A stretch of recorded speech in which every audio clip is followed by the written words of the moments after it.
Chers entrepreneurs, chers collègues, chers amis. Allez, chers ministres et représentants de l'administration malagasy, je vais m'arrêter là. Je tiens avant tout à saluer très amicalement Jean-Philippe Palazzi, un vieux compagnon de route. Nos premières discussions sur la mise au cœur de l'entrepreneuriat des stratégies de développement à Madagascar ont 10 ans. Elles étaient sur une plage. Et je tiens également à remercier toute l'équipe d'Indri de nous avoir associés à l'organisation de cet événement. Je remercie également l'équipe de Miaracap et plus particulièrement celle des projets MIDCIR et des projets CEPF de leur engagement ces dernières années pour concevoir, innover, mettre en œuvre des programmes de financement et d'accompagnement des entrepreneurs à impact positif sur le climat et sur la nature. Je remercie Laetitia, Pilaza, Kouloun, Kant, Tin, Tangif pour leur implication dans l'organisation de cet événement. Je vais remontrer une image quand même. Entre 1960, alors je prends un petit peu plus de recul que vous Stéphane, entre 1960 et 2024, dommage elle n'est pas là, elle est pourtant frappante.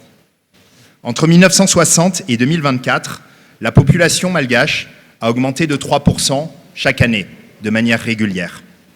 Dans le même temps, le PIB, produit intérieur brut, a augmenté de 2%, avec de très fortes baisses, avec des énormes à-coups.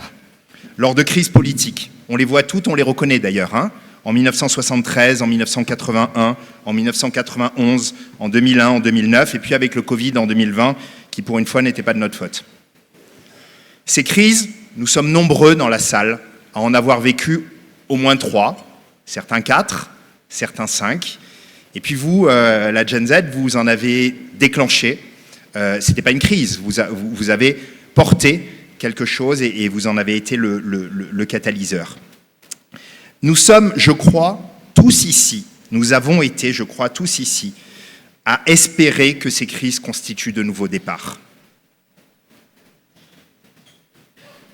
Pourtant, la plupart de ces crises n'ont pas été utilisées pour le changement.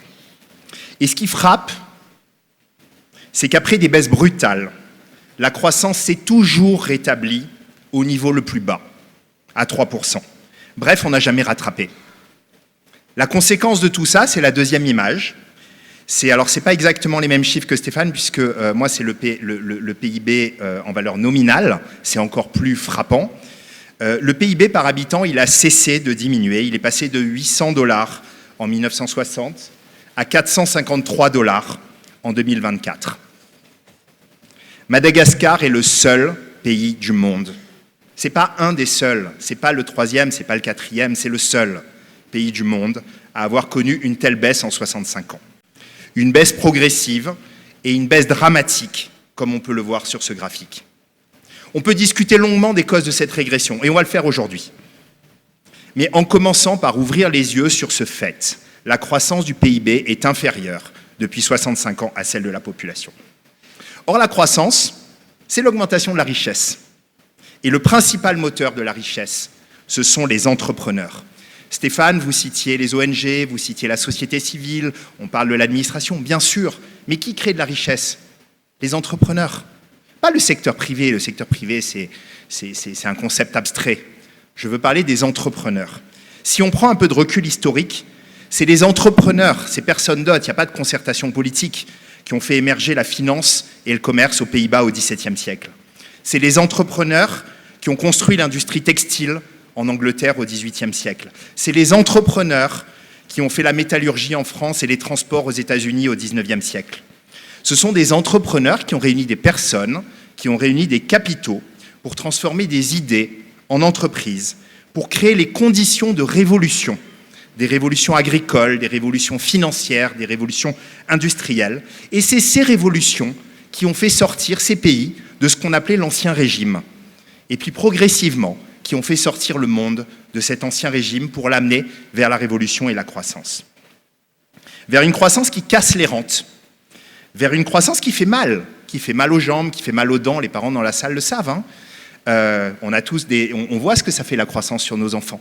Mais la croissance, c'est ce qui transforme des enfants en adultes autonomes, en adultes libres. Alors bien sûr, le développement, ce n'est pas juste la croissance. Si on cite un autre économiste, Amartya Sen, prix Nobel d'économie, merci Victoire, il correspond avant tout à l'expansion des libertés et des capacités dont disposent les individus pour mener la vie qu'ils valorisent. Alors cette vision, elle exige de lever tous les obstacles aux libertés réelles. La pauvreté, le manque d'éducation, la malnutrition, les difficultés d'accès aux soins et bien d'autres. Mais là aussi, les entrepreneurs y sont centraux. Là aussi, ils contribuent à agir, à élargir les libertés des individus parce qu'ils innovent, parce qu'ils développent de nouveaux produits et services, parce qu'ils génèrent des perspectives d'emploi dignes, des perspectives d'emploi stables, parce qu'ils remettent en question les rentes de situation. Ils prennent des risques et, en prenant des risques, ils permettent aux autres d'acquérir de nouvelles compétences, de vivre mieux et de se projeter dans un avenir meilleur. Peut-être même que certains de ces entrepreneurs pourraient bloquer les freins au développement du chemin de fer à Madagascar. Ça serait une rente pas mal à casser. C'est pourquoi je voudrais soutenir ici que la réussite d'une croissance verte et inclusive repose sur la croissance accordée aux Malagasy eux-mêmes. Merci Kayla et merci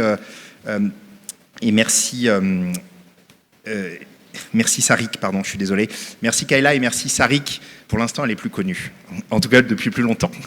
Mais à mon avis, ça va changer. Enfin, ça va s'équilibrer. Donc merci d'avoir rappelé qu'être Malagasy, c'est avoir partagé ce bout de terre rouge, verte, azur, et pas autre chose. Donc faire confiance aux Malagasy eux-mêmes, et en particulier aux entrepreneurs et aux jeunes. C'est la raison pour laquelle une des premières réunions qu'on a tenues post-crise, elle réunissait les entrepreneurs et les jeunes, à ceux qui innovent, à ceux qui se battent sur le terrain. Finalement, faire le pari d'une croissance durable, ça reviendrait à faire le pari de la liberté, de la responsabilité et du talent des entrepreneurs malagasy. Et peut-être, on parlait de la communauté internationale et des décideurs publics, de leur demander juste, c'est déjà pas mal, de favoriser un environnement propice à l'expansion de leur potentiel. C'est l'approche qu'on a chez Miracap depuis 8 ans, qui se résume dans notre mission, impacter avec les entrepreneurs.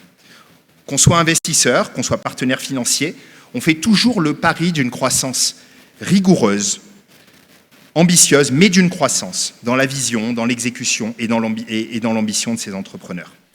Et puis parce qu'on est convaincu que le financement seul ne suffit pas, on contribue à renforcer des écosystèmes d'appui entrepreneuriaux, particulièrement en région. C'est ce qu'on fait aujourd'hui. La moitié de la salle, je pense, si ce n'est pas les 3/4, vient des régions du pays et certains de l'extérieur.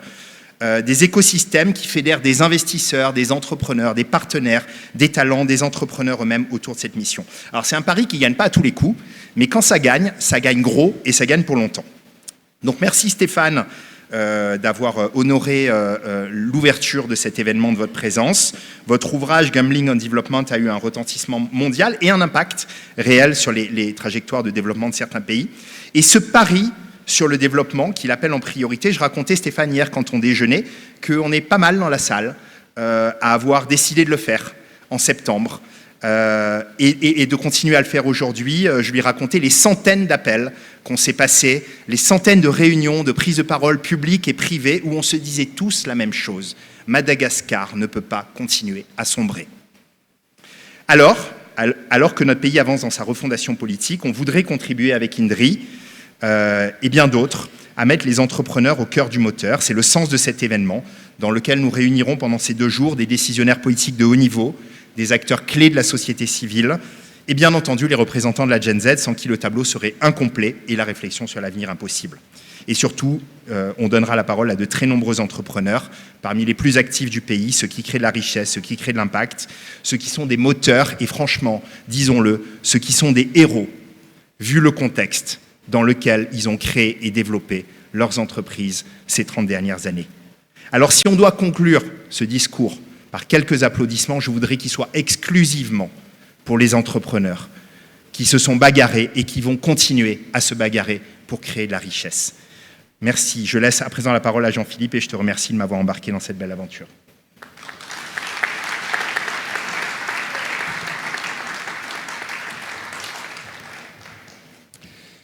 Merci Emmanuel. C'est vrai que Emmanuel a cofondé Miracap et j'ai cofondé INDRI à peu près au même moment et on s'est beaucoup soutenus mutuellement ces dernières années, donc c'est pas par hasard qu'on est ensemble aujourd'hui. Donc merci à toi pour le chemin ensemble. Voilà, je ne vais pas être long ni dans les remerciements ni dans mon propos. Simplement merci aux co-organisateurs et à tous les partenaires dont vous avez vu les logos. Merci à nos équipes, je dis nos équipes, et je remercie en tant que directeur d'INDRI mon équipe qui a travaillé très dur. Et merci également aux prestataires. Et je veux aussi remercier nos artistes, donc Kayla, dont j'ai beaucoup apprécié avec Sarik et Kayla, ça faisait vraiment un message combiné très fort. Et puis également POV, donc on a mentionné, vous avez vu ses dessins. Je voudrais quand même dire, c'est la première fois depuis 6 ans que POV est à Madagascar. Je pense que vous comprenez tous pourquoi.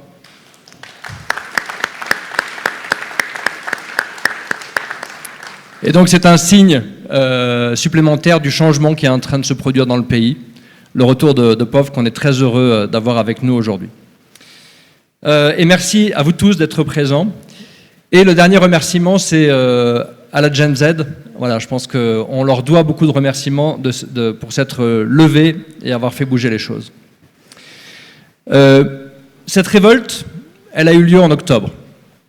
C'est pas anodin, elle a eu lieu à la saison sèche.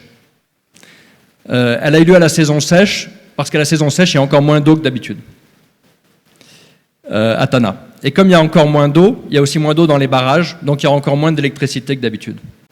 Alors certes, il y a eu la gestion déplorable de la Jirama, mais il y a aussi les forêts qui reculent. Et donc, comme une des caricatures de POV l'a montré tout à l'heure, et comme le président d'INDRI l'a dit ce matin, c'est vraiment une triple crise économique, sociale, environnementale qui se renforce. Et il y a un vrai risque d'effondrement. Voilà, je vais commencer par le propos un peu pessimiste. Il y a d'autres pays qui ont perdu beaucoup de forêts, le Brésil, la Malaisie, l'Indonésie, mais ces pays se sont développés en même temps. Ça ne veut pas dire que ce n'est pas un problème, mais ils se sont développés en même temps. Quand on est en train de détruire ces paysages, ces ressources naturelles, et qu'on ne se développe pas, ça peut ressembler à Haïti. C'est-à-dire les crises économiques, sociales, environnementales partent en spirale et on arrive au chaos. Et c'est absolument ce qu'on doit éviter. Il est très possible d'ailleurs que la prochaine grande crise sociale à Madagascar, ce soit la crise du charbon. Beaucoup de personnes le pensent. Parce qu'il y a de moins en moins de biomasse, de forêts, de plus en plus de personnes. Et donc quand on ne pourra plus cuire les aliments, il y aura une grande crise. Et donc la question c'est que... Moi vous savez, j'ai consacré ma vie à la protection de l'environnement, des écosystèmes, des espèces, etc. Mais aujourd'hui on parle d'économie. Pourquoi on parle d'économie ? Parce qu'on en a assez en fait d'essayer de protéger des choses qui de toute façon vont être détruites du fait de la situation économique et sociale. Donc plutôt que de marcher un peu plus lentement vers un précipice, ce qu'on essaie de faire là, c'est marcher dans une autre direction. Voilà. Et c'est possible. Donc si on est là, c'est parce qu'on a de l'optimisme. Personnellement, je suis de nature optimiste, c'est un peu un choix. J'aurais cité Primo Levi, qui quand même avait connu les camps de concentration, et qui disait je suis d'un naturel optimiste, et c'est en partie délibéré. Parce que être pessimiste, au fond, ça revient à dire que ce monde aille à sa perte. Et comme le risque de cette perte est réel, on n'a pas d'autre choix que de se retrousser les manches. Voilà, je crois que c'est vraiment l'esprit aujourd'hui. Donc c'est un choix d'attitude, mais il y a aussi des raisons objectives d'être optimiste. Voilà, ça a été mentionné, le prix des panneaux solaires au niveau mondial. Est-ce que vous savez dans quelle proportion il a chuté depuis l'an 2000 ? Je ne parle même pas de 1970. Hein. Il a chuté de 90%. Voilà. Il y a des facteurs extérieurs qui ouvrent des possibilités. Et il y a les atouts propres de Madagascar. Je donnerai un exemple. Par exemple, la filière cacao de Madagascar est réputée dans le monde entier. Mais pour le moment, Madagascar produit 1/200 de ce que fait la Côte d'Ivoire. On voit bien le potentiel de développement, sachant que c'est une culture qui en plus peut se faire sous ombrage. Et donc on peut en plus planter des arbres autochtones, donc on peut reforester, on peut tout faire en même temps. L'économique, le social, l'environnemental. Et ça, ce sont des choses qui nous tendent la main, que l'on peut faire. Il y a donc de grandes opportunités, et demain, vous verrez en vidéo Carlos Manuel Rodriguez, qui est le directeur du Fonds mondial pour l'environnement, et qui est ancien ministre du Costa Rica qui est souvent cité en modèle. Carlos Manuel, quand il était venu ici, avait dit à Madagascar, vous avez le potentiel de faire 10 fois ce qu'a fait le Costa Rica. Voilà. Donc il va le redire en vidéo demain, mais c'est ça la réalité. Mais c'est pour ça qu'on travaille ensemble sur l'accompagnement des entrepreneurs. Mais pour y arriver, il y a donc des conditions. Déjà, il fallait le déclic. Et ensuite, il faut la première condition. Vous voyez, on a fait un gâteau symbolique Stéphane a parlé du gâteau. Vous pouvez voir qu'on a imprimé un gâteau symbolique ici. On va revenir sur ce thème du gâteau pendant ces 2 jours, parce qu'on va essayer de franchir les étapes qu'on a matérialisées dans ce gâteau, qui sont en fait les conditions pour réussir. La première, c'est que les élites fassent le pari du développement, et je pense qu'on a eu un propos très clair là-dessus, et on va avoir un panel, il va y avoir une pause café, rassurez-vous, et juste après, on va débattre de comment on va faire ce pari du développement maintenant à Madagascar.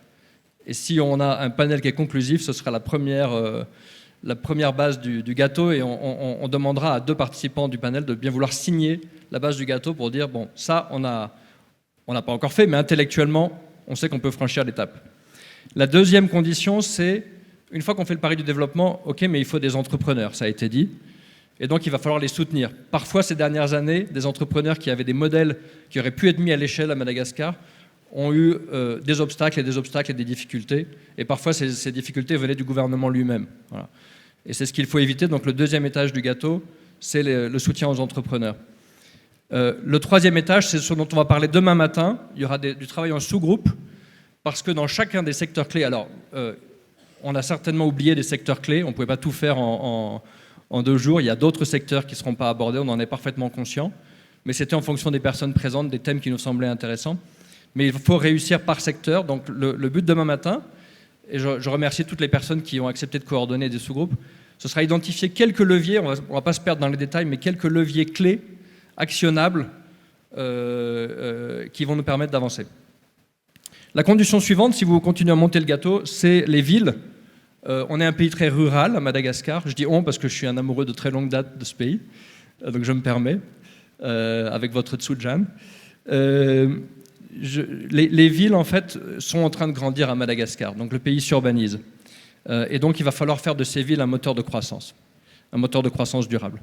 Ensuite, c'est la transition écologique qui est un petit peu le fil conducteur, pas seulement parce qu'il faut faire de la croissance sans détruire l'environnement, parce que si c'est une croissance qui détruit encore plus l'environnement, on est vraiment fichu, mais parce que, comme je l'ai dit tout à l'heure, il y a des filières qui peuvent être vraiment des moteurs de croissance, et il y a des pays qui ont fait un choix délibéré. Le Costa Rica a dit ça va être notre spécialité.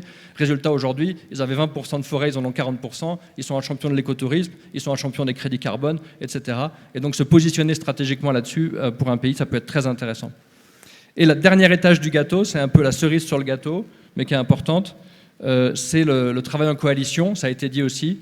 Donc ça veut dire qu'on ne va pas se contenter de ces 2 jours, mais qu'il va falloir que les bonnes volontés collaborent étroitement pour la suite. Voilà. À ce sujet, et j'en finirai par là, de l'autre côté, on a imprimé sur un panneau ici, à côté des enceintes, une déclaration. Je ne vais pas vous la lire parce que vous avez mérité une pause café, mais je vous encourage vraiment à prendre le temps de venir la lire. Et il y a des feutres qui vont être mis à votre disposition. Si vous vous reconnaissez dans les termes qui reprennent l'essence de ce qui a été dit ce matin, si vous vous reconnaissez dans les termes, vous êtes encouragé à signer ce texte. On s'excuse de l'avoir écrit à l'avance, mais c'était une nécessité logistique. On travaillera après la conférence à un document sur lequel toutes les contributions seront prises en compte. Mais c'est un texte très large, mais qui est simplement un engagement à poursuivre cette dynamique tous ensemble. Donc on serait très heureux si de nombreuses personnes signaient symboliquement ce document pour s'engager, et s'engager notamment vis-à-vis de la jeune génération qui nous le demande. Merci à vous tous.